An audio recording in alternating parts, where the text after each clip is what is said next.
सत श्री अकाल स्टूडेंट्स, मैं Rupinder Kaur, lecturer chemistry Guru Nanak Dev polytechnic college Ludhiana. Students, अज आप जो टॉपिक बारे डिस्कशन करनी है उस टॉपिक का नाम है nature of light and electromagnetic spectrum. This topic is again very very important. So जे असी एटम का क्वांटम मैकेनिकल मॉडल समझना चाहते हैं, उस तो पहला साइंटिस्ट कहते कि तुहानूं लाइट बारे समझना बहुत ज़्यादा जरूरी है। तुहानूं ये पता होना चाहिए है कि लाइट की नेचर की होंदी है। Actually student, light has dual nature. What does this mean? Light has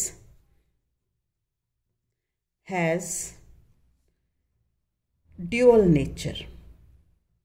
light जिहड़ी आ अपनी नेचर दे विच दोगली है। ड्यूअल मतलब यह पार्टिकल भी बिहेव करती है and it also has wave nature. Scientist का कहना है कि light has dual nature. It can behave as a particle and it can also behave as a wave. So अज आप इसे टॉपिक के बारे ब्रीफ डिस्कशन करनी है कि लाइट की नेचर एक्चुअल दे विच की हुंदी है। So light is an important form of energy. According to Newton's corpuscular theory, it was considered as a stream of particle called corpuscles of light। कि जिहड़ी लाइट है वो छोटे छोटे पार्टिकल्स की बनी हुंदी है।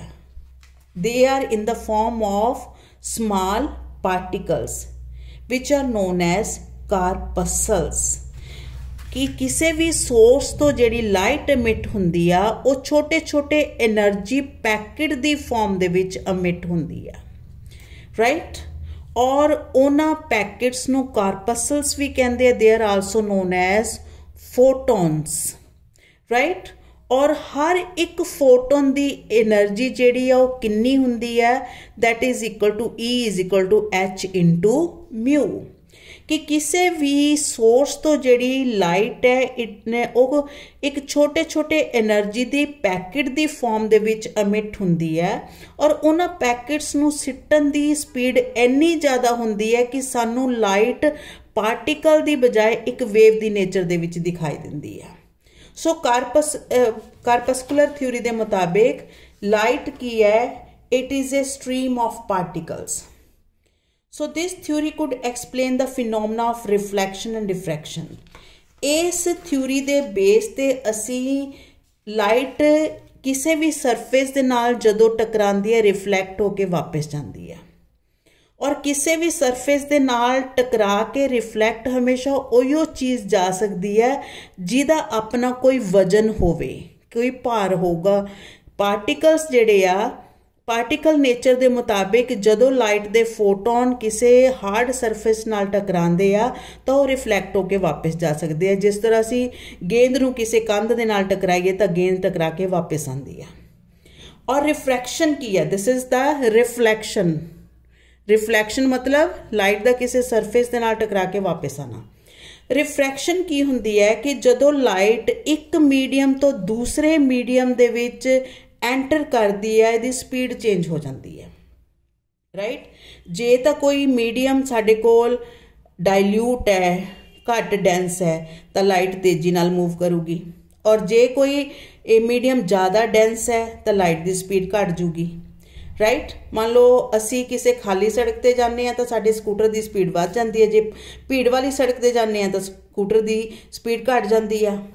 और स्पीड घटती बढ़ती मीडियम के मुताबिक उस चीज़ की हो जिसका कोई आकार होगा, क्योंकि जिहड़ी चीज़ का कोई आकार है उन्हें जगह तो लैनी है ना अपनी। जे खाली चीज़ मिल गई तो स्पीड तेज होगी, जे भरी हुई चीज़ मिल गई तो स्पीड उहदी घट होगी।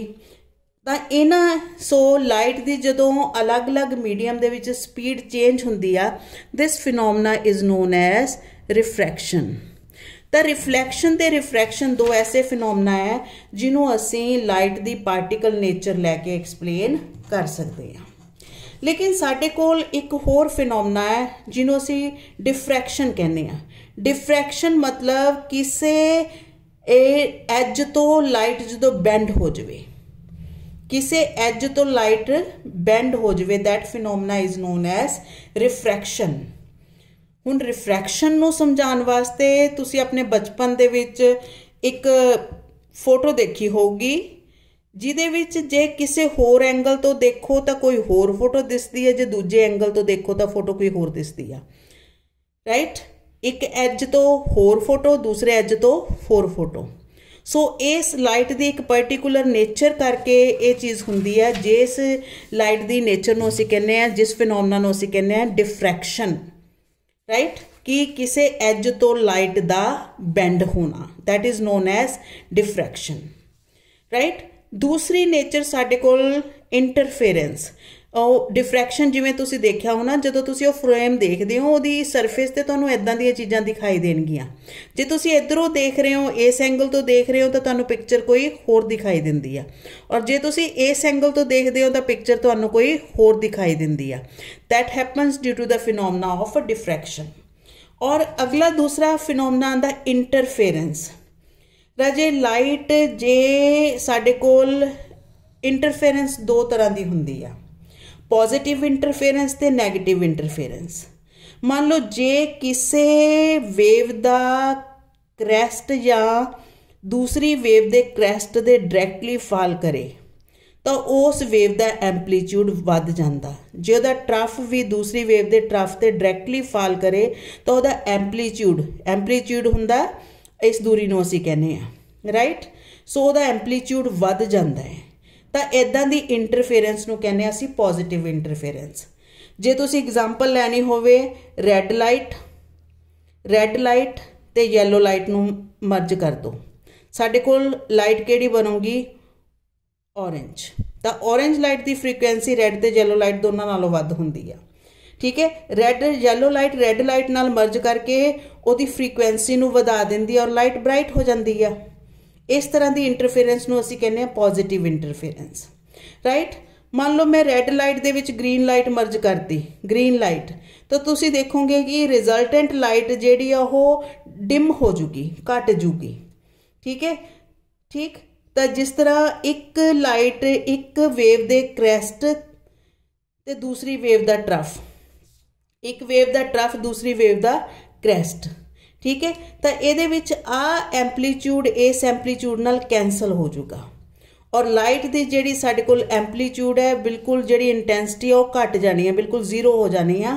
तो इदां दी इंटरफेरेंस नूं असीं कहने आ नैगेटिव इंटरफेरेंस, और इदां दी इंटरफेरेंस नूं असीं कहने आ पॉजिटिव इंटरफेरेंस।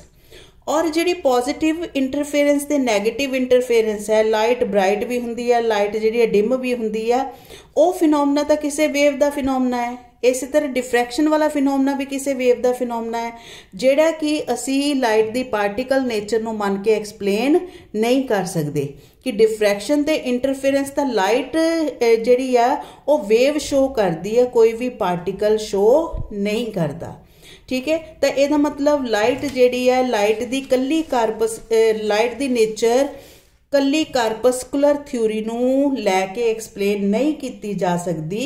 और क्योंकि असी लाइट का फिनोमेना जिस तरह इंटरफेरेंस ते डिफ्रैक्शन एक्सप्लेन करना सीगा, तां उहदे ते सानू जिहड़ी कार्पस्कुलर थ्योरियां नूं डिस्कार्ड करके एक नवी थ्योरी जिहड़ी ओह देनी पई आ, that is wave theory of light. According to this theory, light is transmitted in the form of transverse wave। इस थ्योरी के मुताबिक लाइट जिहड़ी है किसी भी सोर्स तो जिहड़ी लाइट एमिट हुंदी है, it is in the form of transverse wave. दो तरह दी वेव हुंदियां बेटा, लॉन्गीट्यूडनल वेव हुंदियां जिहड़ियां साडे कोल